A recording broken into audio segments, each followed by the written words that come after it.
Aduh, bosen gaming ngene-ngene tok iki. Gawe PC enak kali ya. Sik tak takon koncoku sik. Halo? Pek, bikin PC. Yo, yakin meh rakit? Regone lagi larang loh. Ya, 20 juta lah. Wes, tak jaluk langgananku rakit ke PC-mu yo. Ya wis santai nih ya.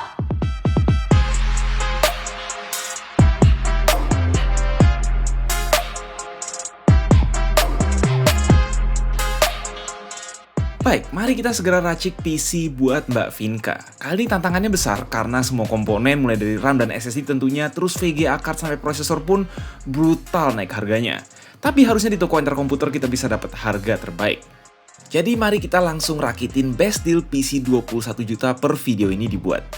Singkat cerita, kita mau pakai AMD Ryzen 7 5700X karena sekarang di harga 2,6 jutaan, masih oke banget buat gaming, ngimbangin GPU generasi baru, dan yang terpenting support DDR4 karena saat ini harga DDR5 lebih nggak ngotak lagi.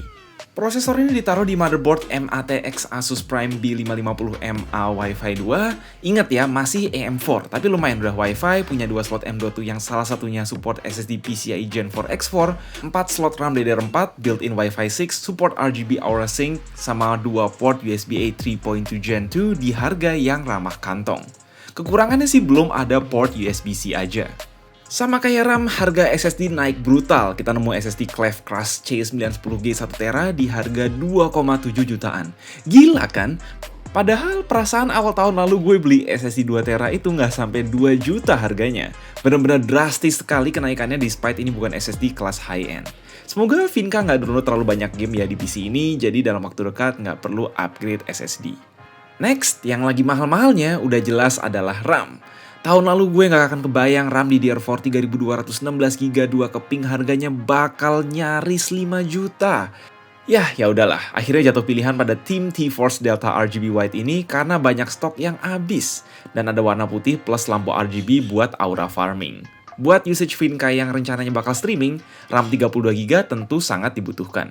Oke, perakitan mobile selesai, kita segerakan case reveal. Ini namanya Cube Gaming Nest White. Case MATX murah ya hitungannya, tapi nggak kelihatan murahan, full putih, tempered glass samping, dan yang terpenting udah include 2 fan ARGB di bagian depan.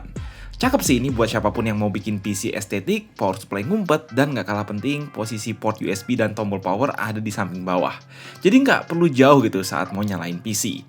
Sebagai tambahan ada satu lagi exhaust fan ARGB Cube Gaming Mystic yang kami pasang di sisi belakang. Baik, lanjut pasang AIO Cooler. Pilih AIO Cooler kenapa? Ya biar lebih estetik dan siap misalkan nanti mau upgrade prosesor yang dayanya lebih gede. Untungnya nemu nih AIO Cooler terjangkau sama-sama Cube Gaming yaitu Luminex 240 ARGB. Udah gitu warnanya sama-sama putih lagi, makanya langsung sikat nih. Soal PSU kami disaranin ini oleh Interkomputer yaitu Prime Premium Titan 750W White karena pertama udah punya label 80 Plus Gold dan full modular. Semua kabelnya termasuk kabel power colokannya pun putih semua selaras dengan build ini yang rencananya dominan warna putih.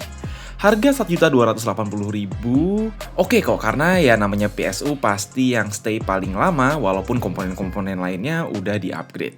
Oh ya, enaknya rakit di Interkomputer ini adalah dijamin perkabelan rapi, semuanya di zip tie tanpa kita harus repot-repot. Yang rakit PC di sini pasti bisa rakit PC dengan cepat dan rapih. Build kayak gini bisa jadi dalam waktu nggak sampai 40 menit.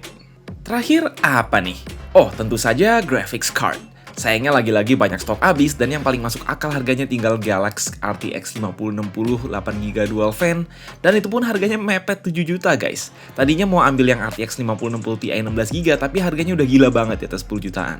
Jadi ya udah, 5060 8GB dulu aja, semoga cukup berhubung Vinka bukan gamer hardcore asalkan bisa lancar main game di Full HD atau QHD dengan DLSS ya udah happy. Oke, build PC dominan putih RGB ini udah rapi dan siap dibungkus. Vinka katanya udah siap soal meja, keyboard, mouse, dan webcam, tinggal tambahin 2 monitor di mana yang satu buat main, satu lagi buat baca komentar livestream dan Discord. So, setelah beres dan nyala, udah aktifin XMP juga, tinggal kita install Windows sendiri terus angkut langsung ke rumah Vinka. Lihatlah, ini namanya transformasi yang drastis. By the way, monitor yang dipakai di sini adalah Lenovo L27Q4A, sebuah panel QHD IPS 100Hz yang udah punya built-in speaker juga, which is praktis dan cukup buat Vinka yang nggak main game kompetitif, ya nggak butuh refresh rate ekstra tinggi. Dites benchmark dan gaming sejam udah aman, siap serah terima ke sang pemilik. Oke Vinka, jadi ini build PC 20 jutaan yang kamu request. Udah aku rakitin di Enter Komputer. Matur suwun. Nah, sebenarnya part PC ini lagi mahal-mahalnya. Masa sih? Iya, jadi 20 jutaan udah bisa dapat RAM 32 GB, I/O cooling, terus juga PSU gede 750 watt modular, Ryzen 7 dan RTX 5060 ini ya masih good deal sih hitungannya. Nah, dan looks-nya juga oke kan. Oke. Main Resident Evil bisa nggak? Bisa, Bisa. Detroit Become Human bisa nggak? bisa. Oh, lancar. Ya, lancar lumayan. Di resolusi QHD, no problem.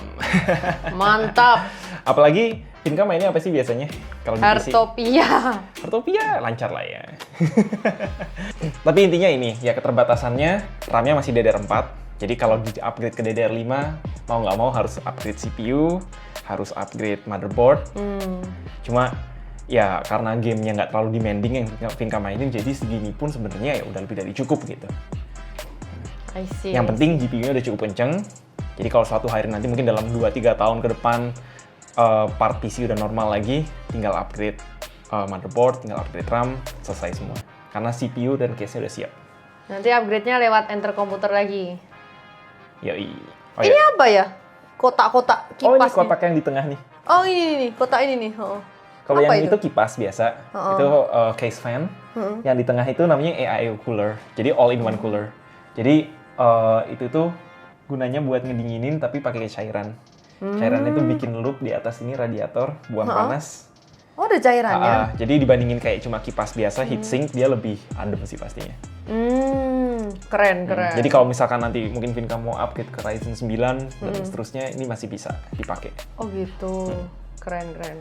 Storage emang agak terbatas sih ya, 1 tera. Harusnya kalau untuk buat beberapa game doang masih cukup. Cuma Yeah. kalau nanti pokoknya mau nambah ya tinggal tambah. Karena ini sebenarnya motherboardnya punya 2 slot SSD. Boleh lah. Ha-ha, Nambah lah pasti nanti. nambah. So far dari segi desain case sama desain komponen-komponennya matching nggak menurut Vinka? Matching banget sih. Matching Aku ya? pertama kali lihat anjir keren banget nih. At least putih-putih ya. dipikirin. Iya, benar. Dan kebetulan ini juga fan-fannya itu ARGB semua. Jadi pakai aplikasi Aura Sync-nya Heeh. Asus yang ada di motherboardnya itu, yaitu pakai Armoury Crate. Ini bisa diganti-ganti semua warnanya. Bisa warna-warni. Tuh, Wih, bisa di Psycho, bisa Rainbow segala macam. keren, keren.